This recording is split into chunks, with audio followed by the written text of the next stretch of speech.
നമസ്കാരം. അർലേക്കറെ ഭയക്കുന്ന പിണറായി വിജയൻ. RSSുകാരനായ ഗവർണർക്കെതിരെ എന്തുകൊണ്ട് മുഖ്യമന്ത്രി മിണ്ടുന്നില്ല? ഈ ചോദ്യം സ്വന്തം പാർട്ടിക്കാർ തന്നെ ചോദിക്കാൻ തുടങ്ങിയിരിക്കുന്നു. എന്നാൽ അതേസമയം ലഭിച്ച അവസരത്തിൽ CPI ഗവർണർക്കെതിരെ ശക്തമായ ഭാഷയിൽ പ്രതികരിക്കുന്നുമുണ്ട്.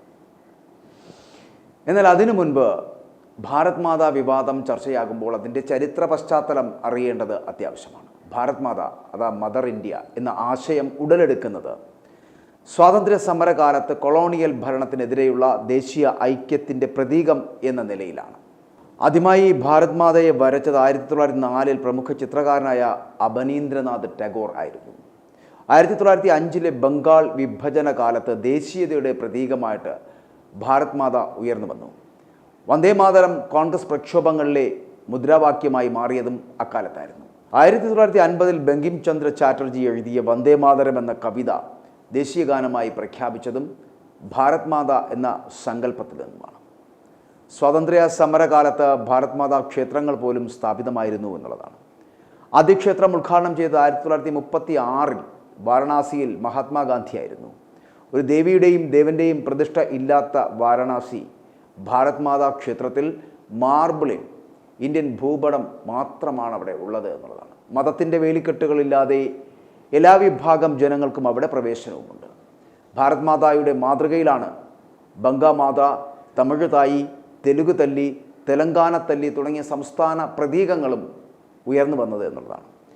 ഇന്ത്യൻ ദേശീയതയുടെ പ്രതീകമായിട്ട് സ്വാതന്ത്ര്യ സമരകാലത്ത് തന്നെ മാറിയ ഭാരത് മാതായെ കാവ്യവൽക്കരിക്കുവാനുള്ള ശ്രമമാണ് കുറേ കാലമായി നടന്നു വരുന്നത് എന്നതാണ്. നമ്മുടെ ദേശീയ പതാക ഏന്തിയ ഭാരത് മാതയാണ് ഇന്ത്യൻ ദേശീയതയുടെ യഥാർത്ഥ പ്രതീകം എന്ന് പറയപ്പെടുന്നത്. ഇനി അടിമുടി RSSകാരനായിട്ടുള്ള രാജേന്ദ്ര അർലേക്കർ ഗവർണറായി കേരളത്തിൽ എത്തിയത് മുതൽ പ്രതീക്ഷിച്ചിരുന്ന കാര്യങ്ങളാണ് ഇപ്പോൾ സംഭവിച്ചുകൊണ്ടിരിക്കുന്നത്. രാജ്ഭവനിലെ ഔദ്യോഗിക ചടങ്ങിൽ കാവിക്കൊടി പിടിച്ച ഭാരതാംബയുടെ ചിത്രം സ്ഥാപിച്ചതിൽ പ്രതിഷേധിച്ചുകൊണ്ട് കൃഷിമന്ത്രി P. പ്രസാദ് ചടങ്ങ് ബഹിഷ്കരിച്ചതിൽ തുടങ്ങിയ വിവാദം CPIയുടെ കടുത്ത നിലപാടോടുകൂടി പുതിയ തലങ്ങളിലേക്ക് കടക്കുകയാണ് ചെയ്യുന്നത്. രാജ്ഭവനെ RSS കേന്ദ്രമാക്കി എന്ന പ്രചരണമാണ് CPI നടത്തുന്നത് പോലും. കൂടാതെ രാഷ്ട്രപതിക്ക് പരാതി നൽകി വിവാദത്തെ ദേശീയ ശ്രദ്ധയിലും എത്തിക്കുന്നുണ്ട് എന്നുള്ളതാണ്. മുഖ്യമന്ത്രി പിണറായി വിജയനും CPMും ഗവർണറോട് മൃദു സമീപനം പുലർത്തുമ്പോഴാണ് CPIയുടെ ഈ കടുത്ത നിലപാട് എന്നുള്ളതാണ്. ഗവർണറെ അധികം പ്രകോപിപ്പിക്കാതെ മുന്നോട്ട് കൊണ്ടുപോകുവാൻ മുഖ്യമന്ത്രി പാടുപെടുന്നുണ്ട്. മുൻ ഗവർണർ ആരിഫ് മുഹമ്മദ് ഖാനെ കൊണ്ട് ഉണ്ടായതുപോലൊരു പ്രതിസന്ധി മുഖ്യമന്ത്രി ആഗ്രഹിക്കുന്നില്ല എന്ന് ഇതിലൂടെ വ്യക്തവുമാണ്. തടവുകാരെ വിടാനുള്ള മന്ത്രിസഭാ തീരുമാനം മടക്കിയതും നിയമസഭ പാസാക്കിയ ബിൽ പിടിച്ചുവെച്ചതും അങ്ങനെയൊക്കെ ഗവർണർ പ്രകോപനം സൃഷ്ടിച്ചുവെങ്കിൽ കൂടിയും മുഖ്യമന്ത്രി കാര്യമായി അതിനോട് പ്രതികരിച്ചില്ല എന്നുള്ളതാണ്. RSS നേതാവിനെ രാജ്ഭവനിൽ എത്തിച്ച് പ്രഭാഷണം നടത്തിയിട്ടും വലിയ വിമർശനമൊന്നും തന്നെ ഉണ്ടായില്ല. അപ്പോൾ എന്തുകൊണ്ടായിരിക്കും ഇത്രയൊക്കെ ഒരു RSSകാരനായിട്ടുള്ള ഗവർണർ കാട്ടിക്കൂട്ടുമ്പോൾ കണ്ടില്ല കേട്ടില്ല എന്ന നിലപാട് മുഖ്യമന്ത്രി സ്വീകരിക്കുന്നത് എന്നുള്ളതാണ്. അപ്പോൾ അതിന് പിന്നിൽ EDയോടും കേന്ദ്ര അന്വേഷണ ഏജൻസികളോടുമുള്ള മുഖ്യമന്ത്രിയുടെ ഭയമാണ് എന്ന് വ്യക്തമാകുന്നുണ്ട്.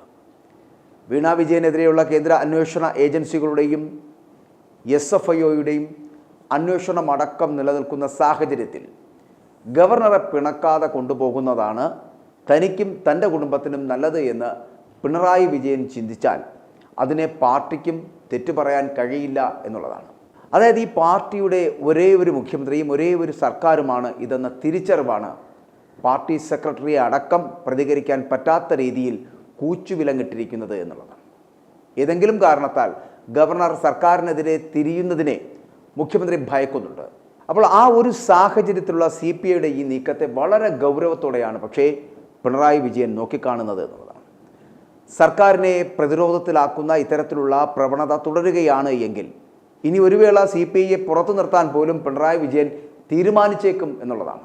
മകൾക്കെതിരെയും തനിക്കെതിരെയുമുള്ള കേസുകളുടെ അന്വേഷണം കഴിയും വരെയെങ്കിലും കേന്ദ്ര സർക്കാരിന് അനിഷ്ടം തോന്നാതെ മുന്നോട്ട് പോകുക എന്നുള്ളതാണ് ഭാരതാംബ വിഷയത്തിലടക്കം പിണറായി വിജയൻ മൗനം പാലിക്കുന്നതിലൂടെ നമ്മൾ അർത്ഥമാക്കേണ്ടത്. എന്നാൽ രാജേന്ദ്ര വിശ്വനാഥ് അർലേക്കർ ഗവർണറായി ചുമതല ഏറ്റെടുത്തത് മുതൽ മുഖ്യമന്ത്രിയുമായി ഒരു നല്ല സൗഹൃദം പുലർത്തി വരുന്നതായിട്ട് നടിക്കുന്നുണ്ട്. മുഖ്യമന്ത്രിയുടെ ജന്മദിനത്തിന് ക്ലിഫ് ഹൗസിലെത്തി സമ്മാനം നൽകി ഒന്നിച്ചു പോകാമെന്ന സന്ദേശം നൽകിയതുപോലും അതിൻ്റെ ഭാഗമാണ്. അപ്പോൾ അങ്ങനെ മുന്നോട്ട് പോകുമ്പോഴാണ് പൊടുന്നനെ ഉണ്ടായിട്ടുള്ള ഈ ഭാരതാംബ വിവാദം CPI വളരെ ശക്തമായിട്ടുള്ള നിലപാടെടുത്തതോടെ മുഖ്യമന്ത്രിക്കും പിന്നോട്ട് പോകാൻ കഴിയാത്ത ഒരു അവസ്ഥ ഉണ്ടാക്കിയിട്ടുണ്ട്. അതോടെയാണ് രാജ്ഭവനിലെ സർക്കാർ പരിപാടി ദർബാർ ഹാളിലേക്ക് മാറ്റാൻ അന്ന് തീരുമാനമെടുത്തതും. അങ്ങനെ ആ ഒരു തീരുമാനത്തിലേക്ക് എത്തപ്പെടുമ്പോൾ യഥാർത്ഥത്തിൽ CPIയുടെ ആവശ്യത്തിന് മുഖ്യമന്ത്രിക്ക് വഴങ്ങേണ്ടി വന്നു എന്നതാണ് സത്യം. ഏറ്റവും ഒടുവിൽ ഭരണഘടനാ വിരുദ്ധമായ നടപടി സ്വീകരിച്ച ഗവർണറെ തിരിച്ചു വിളിക്കണമെന്ന ആവശ്യവും കൂടി CPI ഉന്നയിച്ചു കഴിഞ്ഞിരിക്കുന്നു. തീർത്തും അസാധാരണ ഒരു തർക്കമാണ് രാജ്ഭവനും സർക്കാരും തമ്മിൽ വളർന്ന് വികസിക്കുന്നത് എന്നുള്ളതാണ്. പരിസ്ഥിതി ദിനാഘോഷത്തിൻ്റെ സംസ്ഥാനതല ഉദ്ഘാടനം കഴിഞ്ഞ വ്യാഴാഴ്ച രാവിലെ രാജ്ഭവൻ നടക്കാനിരിക്കുകയായിരുന്നു. അതിനായി വെച്ച ഭാരതാംബയുടെ ഫോട്ടോ മാറ്റണമെന്ന കൃഷിമന്ത്രി P. പ്രസാദിൻ്റെ നിലപാടാണ് പ്രശ്നമായി തുടങ്ങിയത്. RSS ഉപയോഗിക്കുന്നത് മാതിരിയുള്ള ചിത്രമാണ് അത് എന്നതായിരുന്നു കാരണമായി CPI പറഞ്ഞത്. അത് മാറ്റിവെക്കാൻ തയ്യാറല്ല എന്ന് രാജ്ഭവൻ അറിയിച്ചതോടെ പരിപാടി സെക്രട്ടേറിയറ്റ് വളപ്പിലെ ദർബാർ ഹാളിൽ പ്രസാദം കൂട്ടരും നടത്തി. എന്നാൽ മുൻ നിശ്ചയിച്ച പ്രകാരം തന്നെ പരിസ്ഥിതി ദിന പരിപാടി നടത്തിയ രാജ്ഭവൻ അതേ ചിത്രത്തിൽ ഗവർണർ പൂക്കൾ അർപ്പിക്കുന്നതിൻ്റെ ഫോട്ടോകൾ അന്ന് വൈകിട്ടോടുകൂടി തന്നെ പുറത്തുവിട്ടു. ഇത് സർക്കാരിനോടുള്ള വെല്ലുവിളിയായി തന്നെയാണ് സർക്കാരടക്കം കാണുന്നതും. RSS സൈദ്ധാന്തികൻ ഗുരുമൂർത്തി കഴിഞ്ഞയാഴ്ച രാജ്ഭവനിൽ പ്രസംഗിച്ചത് പ്രതിപക്ഷം വിവാദമാക്കിയിരുന്നു. പക്ഷേ മുഖ്യമന്ത്രി ഒന്നും മിണ്ടിയിട്ടില്ല. ഓപ്പറേഷൻ സിന്ദൂറിൻ്റെ പേരിൽ പഴയകാല ദേശീയ നേതാക്കളെ അധിക്ഷേപിച്ചു എന്നായിരുന്നു അതിൻ്റെ പരാതി.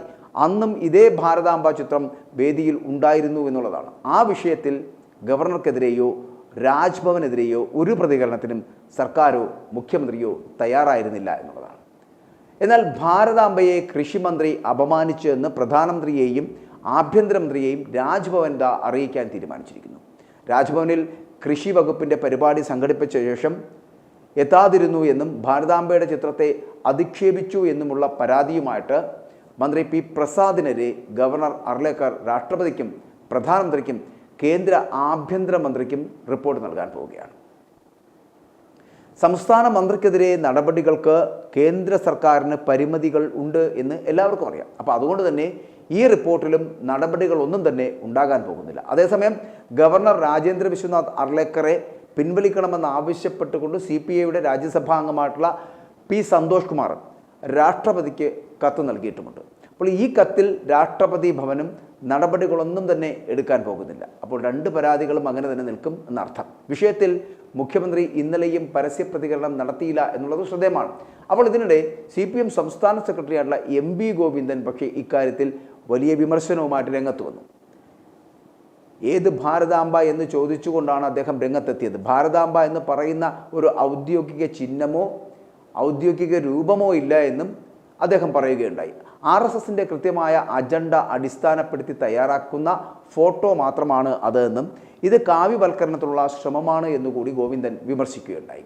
ഒരു മതനിരപേക്ഷ സമൂഹത്തിൻ്റെ ഭാഗമായിട്ടുള്ള അന്തസ്സുറ്റ നിലപാടാണ് അന്ന് മന്ത്രി സ്വീകരിച്ചത് എന്നുകൂടി ഗോവിന്ദൻ ഇതുമായി ബന്ധപ്പെട്ട് പറയുകയും ചെയ്തു. CPM സെക്രട്ടറി നിലപാട് പറഞ്ഞിട്ടും മുഖ്യമന്ത്രി പ്രതികരിച്ചിട്ടില്ല. അനങ്ങാപ്പാറ നയമാണ് സ്വീകരിക്കുന്നത്. എന്നാൽ അതേസമയം ഗവർണറുടെ സംഘപരിവാർ അനുകൂല നിലപാടിനെതിരെയുള്ള പ്രചാരണ പരിപാടികൾ താഴെത്തട്ടിലേക്ക് എത്തിക്കുവാൻ വേണ്ടി തന്നെയാണ് CPI ഇപ്പോൾ നീക്കം നടത്തിക്കൊണ്ടിരിക്കുന്നത്.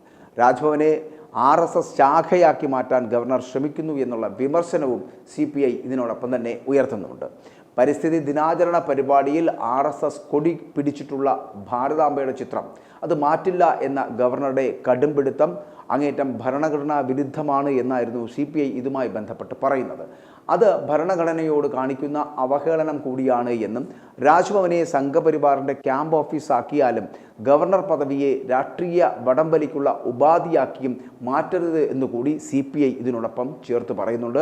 വലിയ വിമർശനമാണ് CPI ഇതിനോടൊപ്പം പറയുന്നത്. ഭാരതാംബ എന്ന സങ്കല്പം ഇന്ത്യക്കാർക്കെല്ലാം ആവേശം നൽകുന്ന പ്രതീകമാണ്. പക്ഷേ ആ പ്രതീകത്തിന് RSS കൽപ്പിക്കുന്ന മുഖഛായ വേണമെന്നും RSS ശാഖയിലുയർത്തുന്ന കൊടി പിടിക്കണമെന്നും സിംഹാസനം ഒരു സിംഹമാകണമെന്നും ചിത്രത്തിൻ്റെ പശ്ചാത്തലം ഇന്ത്യക്കറിയാത്ത ഭൂപടമാകണമെന്നുമുള്ള പിടിവാശി രാജ്യം അംഗീകരിക്കില്ല എന്നാണ് CPIയുടെ വാദം.